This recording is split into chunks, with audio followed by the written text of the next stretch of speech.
វិធីអីបងប្អូនអាចធ្វើការកំងបានដូចគ្នាម៉ូដនេះយើងមានភ្លីនៅចង្កេះនេះបងប្អូននិយាយទៅប្រភេទម៉ូដបែបហ្នឹងគឺលាក់រាងស្អាតណាស់បងប្អូនគេលេងជាមួយពណ៌ស្វាយខ្មៅបងប្អូនជាស្នៃហើយម៉ូដខាងលើយើងយកជាប្រភេទម៉ូដសំយ៉េងស្មាម៉ូដនេះគឺឃើញរាងស្អាតណាស់បងប្អូនលាក់រាងស្អាត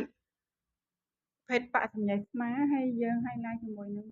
ម៉ូដនៅក្បាច់ចង្កេះយើងបែបនេះណាស្អាតតែបងប្អូនមានតម្រូវការបងប្អូនអាចធ្វើការកំងពីខាងបងប្អូនបានដូចគ្នាដែរបងប្អូនអាចបដោះទីតាំងក៏បានបងប្អូនអាចកំងតាមអនឡាញបានដូចគ្នា